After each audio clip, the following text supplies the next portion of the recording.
We are living in a critical moment in history, faced with a mode of production in which science is applied for the fabrication of weapons of mass destruction, and in which the destructive application of science makes it seem as though the grim future described by Aldous Huxley in A Brave New World may very well and very unfortunately come to fruition in the not too distant future.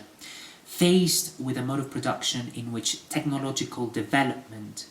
responds not to an interest of improving the conditions of life, but the necessity of capitalists of generating surplus value which is accumulated in the form of private property,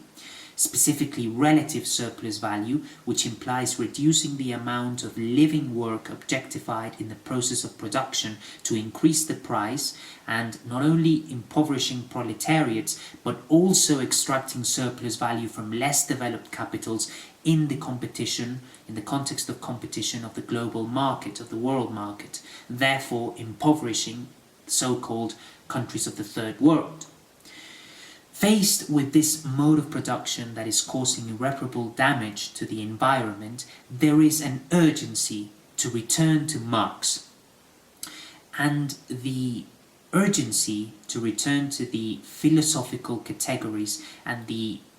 economic critique that Marx carried out of Hegel, of Feuerbach, and in the plane of economy to the tradition of English political economy, particularly Adam Smith and Ricardo, is different for the first world and for the third world. Because for the third world, the development of the forces of production, the relations of production, the social relations of the classes to the means of production have changed, but not in the sense that some postmodernists and even some critical thinkers like Habermas want to make it seem like, as if the current capitalism in the first world has moved past the diagnosis that Marx made in the 19th century, because surplus value, understood as absolute surplus value and relative surplus value, that is, the creation of value that is not paid in the salary of the worker, still supposes a relevant concept that still takes place in the mode of production of capitalism in the first world. But the relations have undoubtedly changed so that the revolutionary task in the first world no longer consists of only abolishing private property, understood as the accumulation of surplus value, but the revolutionary task has transcended what Marx envisioned, because what is at stake is far greater than what was at stake in the 19th century. Now, due to the development of weapons of mass destruction, of biological weapons, of chemical weapons, of a technology that is destroying the environment, a substantial, essential, fundamental transformation of the way in which technology is made, in which scientific knowledge is applied, needs to be carried out so that humanity is no longer at risk because of its mode of production. So the task, the revolutionary task against capitalism in the first world has become far more urgent. In the third world, due to the competition in the world market, which allows the more developed capitals to extract surplus value from the less developed capitals, the task is slightly different, because the form of capitalism in the third world is different to that of the first world. Dictatorships flourish, fascism in its most tyrannical expressions is more common in the third world, due to the fact that since the 15th century, specifically since 1492, when Europe opened itself to the Atlantic, the imperialism, the colonialism that was established since then implied the extraction of wealth from America and Africa, and the accumulation of surplus value in Europe, which allowed the resources, the material wealth and capacity of production to replace the feudal mode of production with capitalism, and allowed eventually the Industrial Revolution. But that is an accomplishment that was possible due to the exploitation of the third world. Therefore, the material and concrete conditions of the third world and of the first world make the fight, the struggle against capitalism, different, and the revolutionary task as a result must be different, adapted to each reality. Bearing this in mind, in the present video I will explain some of the key concepts in the production of Marx in philosophy and in economy,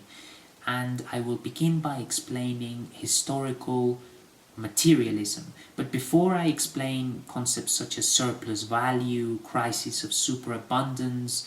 development of the forces of production, I would like to begin with a brief explanation of what is known as dialectical materialism, and I would like to focus at first in the young Marx and in his works of philosophy, that is, his contribution to the critique of Hegel's philosophy of right and his thesis on Feuerbach, in order to move on to the German ideology and then to explain some of the key concepts of capital and show why and how they are relevant today. In order to explain dialectical materialism and the philosophy of the young Marx,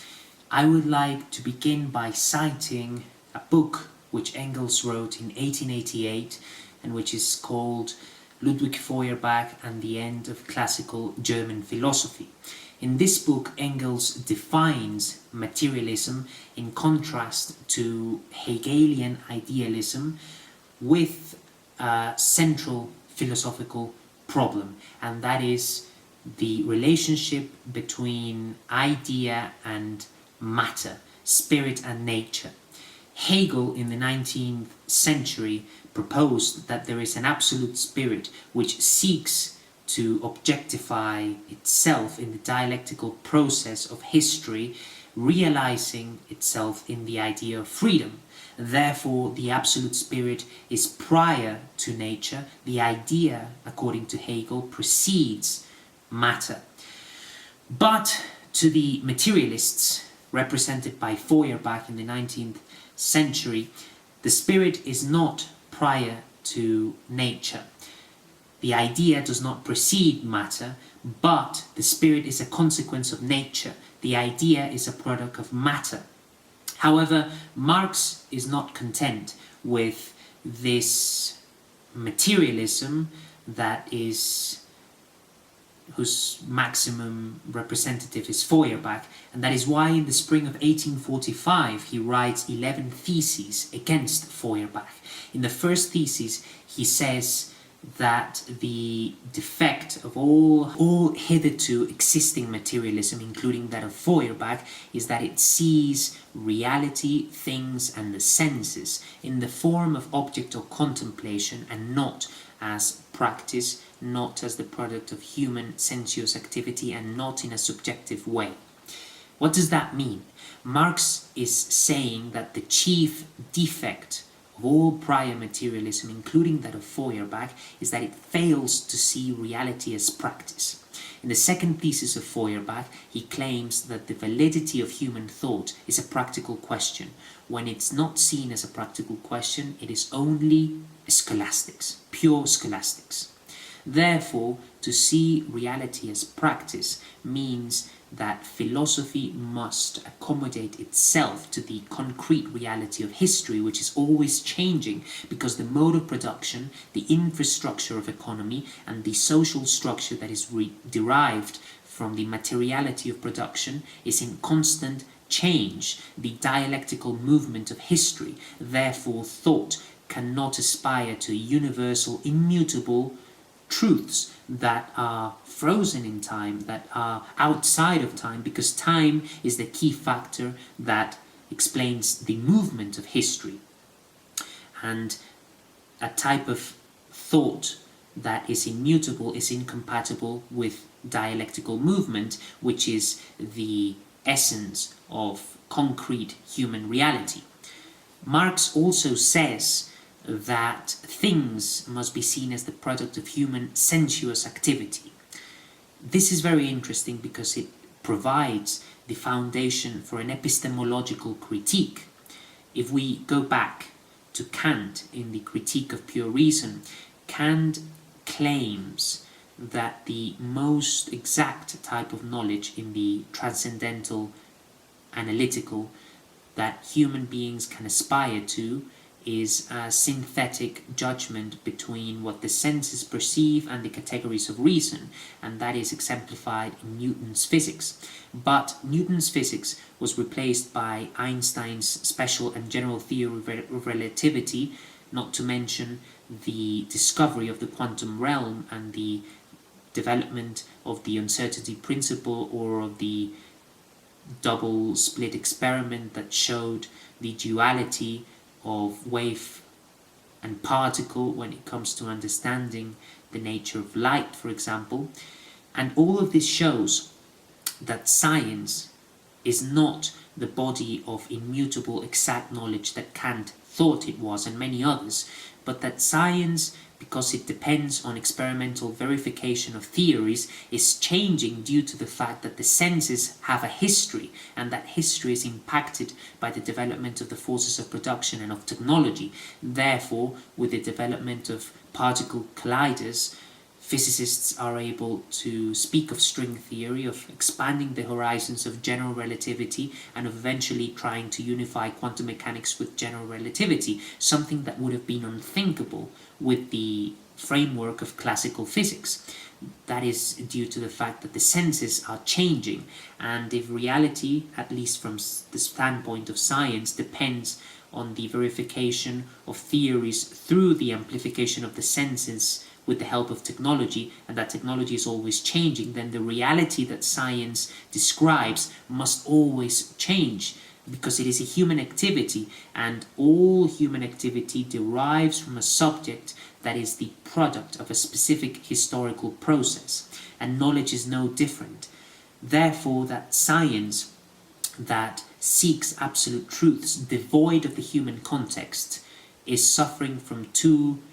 defects that are very devastating. The first one is in the plane of epistemology, and that is the Platonic delusion that there is a type of knowledge that is immutable and universal, devoid of all frames and horizons of interpretation, of the movement of all human activity that includes thinking, philosophy, science, mathematics. And the second one, which is more practical and more devastating mistake, defect that emerges from that attitude, is that if science devoids itself from the concrete human reality,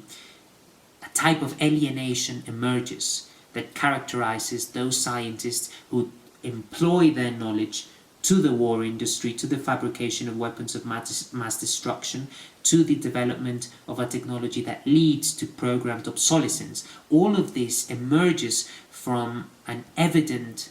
disassociation with the concrete reality. That is to say, they overlook the basic needs of human beings in the real world. Otherwise, why would they employ their knowledge to the creation of an atomic bomb or a biological weapon? Because they are alienated from their own reality. And from the first thesis alone, we can have the elements to be critical about the way in which science is done. Not only from the epistemological point of view of how questionable it is to maintain that Platonic delusion that absolute truths are possible, but more pressingly, how that attitude can lead to a political and ethical alienation that translates into the application of scientific knowledge for the devastating and unjustifiable purposes of war, destruction, and death. And this is all derived from just one of the 11 theses that Marx wrote on Feuerbach in the spring of 1845.